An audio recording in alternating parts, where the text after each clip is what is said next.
Okay, Year 13s, in this video we're being asked to find the coordinates of any of the stationary points on this curve and determine their nature. And so when it's talking about determine their nature, it's asking us whether it's a maximum or minimum.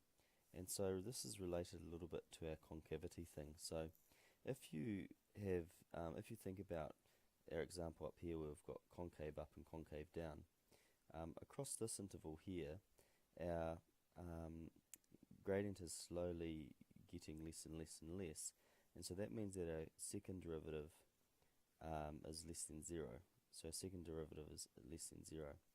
And so if our second derivative is less than 0 at a stationary point, then we're going to have a maximum.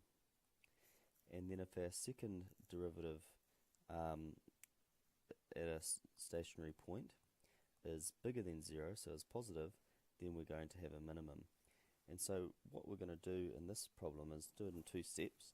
First, we're going to find the stationary points, and secondly, we're going to determine whether they are a maximum or a minimum.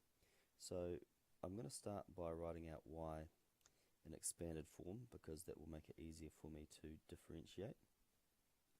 And so dy by dx will be 3x squared minus 12x, and d squared y by dx squared, that's the notation for a double derivative, is going to be 6x minus 12. Okay, so I found my derivative and my double derivative. To find my stationary points, I'm going to make my derivative equal to 0. So I'm going to solve for when 0 is equal to 3x squared minus 12x. So that's the same as if we divide both sides by 3, x squared minus 4x, which we can factorize. And so our stationary points are going to be at x equals 0 and x equals 4. So I'll write here stationary points. And so just remember that stationary points means that the gradient is 0, which means that it has to be either a maximum or a minimum, or in some cases a point of inflection. Okay, so now I've got a double derivative, and what we're going to do is substitute each of these points into our double derivative and see what we get. So let's put 0 into one of them, and so we'll have 6 times 0 minus 12, which is negative 12. And then let's put 4 into the other one. So then we'd have 6 times 4 minus 12, which is positive 12. So we can see that when we differentiate, when we substitute x equals 0 into our double derivative, we get a negative number.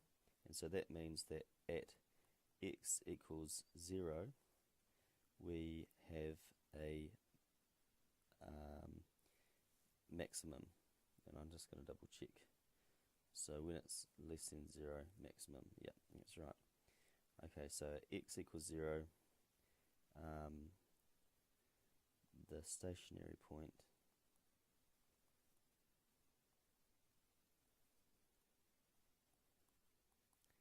is a maximum.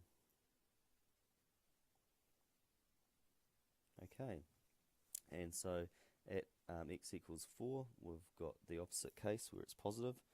So we'll write that out in a sentence. At x equals 4, the stationary point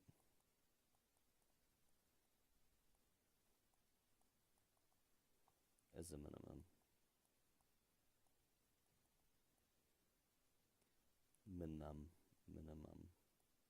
Okay, so just to recap what we did in that example, we differentiated it once and then again, and we solved the first derivative for 0 to find the stationary points, and then we substituted those stationary points into the second derivative, and that told us whether it was a maximum or a minimum. So the process itself is fairly straightforward, and when you've practiced a few of these, you'll find them easy.